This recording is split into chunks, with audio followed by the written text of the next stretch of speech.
Hey everyone, Ken's Wild here with Wild Child Torchmanship, and welcome back to our channel. So it came to my attention last week I made a video about hauling water, and then I had a surplus of comments and messages asking me if I could do a whole YouTube video on what it's like to run a training facility off-grid and just living off-grid and all that fun stuff as well. So I kind of was like thinking about it on how I was going to make this work, because right now, I mean, obviously I live off-grid. I'm going to live off-grid as I continue to do all of this, but I don't live off-grid normally, if that makes sense. A lot of people, they tend to have like a much better water system and all of these things. Well, I bought my property last October and it was completely raw land. So there was like absolutely nothing on it. And so I have come up with some alternative systems to make it work as I build up to get to those nicer systems. So I figured, I think one of the best ways for me to be able to make this video and show you guys exactly what it's like living off-grid, and I'm talking about like the nitty-gritty stuff, not the, oh my god, I get to homestead, because it's not easy, like a lot of people tend to make it seem. I figured I would do it every single summer. I would take the time to make it like an exact replica of this video, but how all of these systems that make Wild Child function have grown over time as I'm able to save up to get holding tanks and storage tanks and power and solar and stuff like that.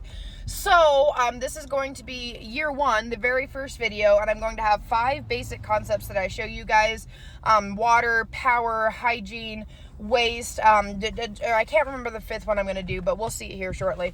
But I'm going to have those 5 basic systems, and you're going to see how I'm doing that in the first year that Wild Child has been at this facility, and then I'm going to do it next year as well, and the year after that, and the year after that, so that you guys can see how things progress as I build up. So we're going to start off with hauling water, and I'm going to show you guys just my basic system for hauling water. Obviously, water is a super big priority. So I have this trailer here. It is a 20-foot trailer, and it is definitely not the best for what I'm using it for, but at the moment, this is all that I have.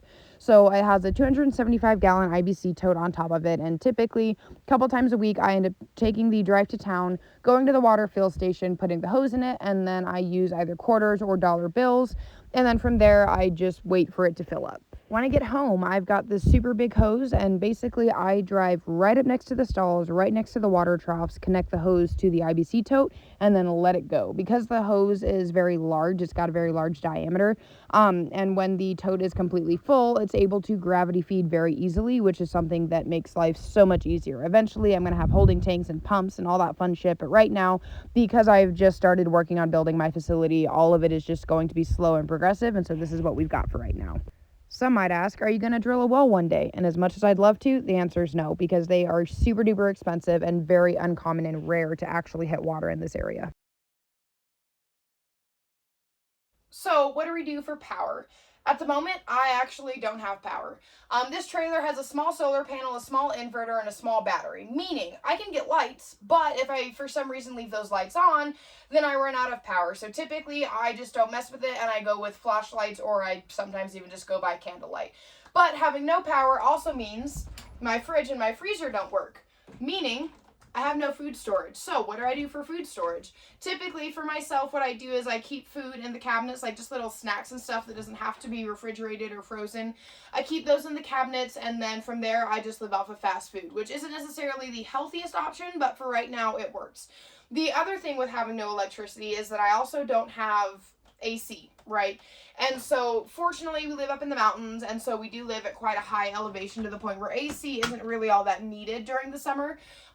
And so, during the winter I am going to be hooking up propane, and I could be hooking up propane right now so that I could use the fridge and the freezer. But the issue with that is that's kind of an added expense, and I would rather, rather than spending all this money on propane every week, I would much rather just continue to go with the system that I'm going with, so that I can save that money that I would be using on propane and use that to save up for better systems to make things a little more comfortable and function in the long term. So for the next year, I'm probably just going to be living without electricity, and you know what? That's okay. Next up, waste. What do you do when you get household garbage? Because let's be honest, everyone has it. Horse manure. How do I manage things like that? So when it comes to household trash, it is technically illegal to burn trash. So I do not burn trash, and I do not have a burn barrel. Instead, I take my trash to work with me, and so I have a part-time job at a truck stop. and this truck stop has a lot of benefits, which I will get to in just a moment. As for horse manure, because I've got a lot of horses and run a training facility, and obviously they can't just like sit knee deep in their shit all day, I actually use it as footing, right? So I take it into the round pen, and about once a month I will come into the round pen and I drag it, right? So that way it can all kind of just go back to the earth. Eventually I'll also be using it in the arena once I build the arena, and then it'll just be, again, more footing. And it's a great way to dispose of that manure without having to take it to the dump or something like that. So far, one of my biggest challenges out here is storage. Where do I store some of the most vital things that I need to function, right? Like hay, my tack, equipment, stuff like that. Where do I store these things so that they don't get damaged out in the sun, or the free range cattle, which we fight on a daily fucking basis, don't get into it? And the answer, my horse trailer.